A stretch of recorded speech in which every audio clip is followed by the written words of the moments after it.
There are stories woven quietly through the countryside, old tales that settle along the back roads, the kind of whisper carried on the wind just before dusk settles in.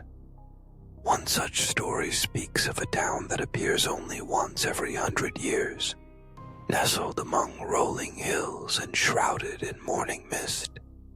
Locals have stopped speaking its name, unsettling as it is. But to those who listen closely, those who listen alone, its legend endures. On a chilled evening in late autumn, a traveler winds down a lonely highway, his headlights casting thin lines through the encroaching fog. He isn't lost, not exactly, but the landmarks have faded and his signal has vanished, leaving him in a hush that feels too deep, too sudden, almost deliberate.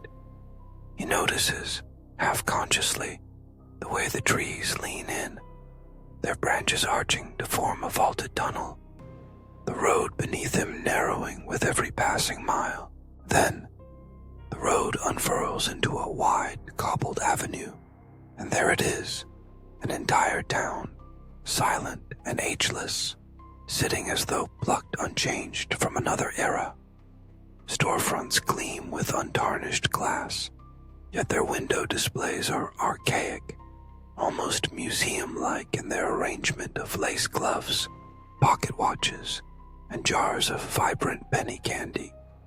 Iron lampposts flicker with soft gaslight, and the air hums with a static charge that tingles at the nape of his neck. At first, the traveler marvels at his luck.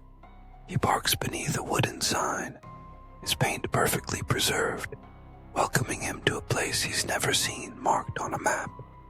There's a hotel with polished brass fixtures, its doors swinging open easily as if anticipating his arrival. He checks in.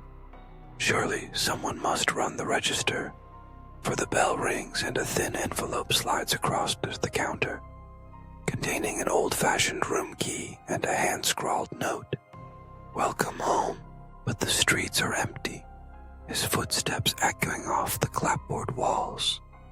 The benches by the green are dustless, gardens weedless, and every curtain sits perfectly, as though the town expects company any moment. He tries to recall how far back he last passed another car, another person, even an animal. But there's nothing. Not a crow calls, not a dog barks. The complete silence is oppressive. Midnight comes. The mist thickens and a chill creeps, not from the cold, but from something deeper. The town grows stranger in the dark. Shadows lengthen and movements flicker in the periphery. Doorways seem to narrow when he walks past. Soft murmurings drift from alleyways, and reflections in the shop windows linger a moment longer than his own footsteps allow.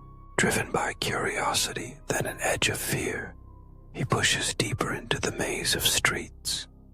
Each turn leads him back to places he's already been. He starts to sense the spaces shifting, the town rearranging itself, reluctant to let him go. Odd details sharpen. The paint on the doors seems fresh but never dries. The carousel on the green creaks to life, though no hand turns its crank. And the names on the gravestones in the adjacent churchyard mirror the faces he sees in fleeting glimpses, faces that vanish when met head-on. Suddenly an uneasy understanding dawns. This place isn't abandoned at all.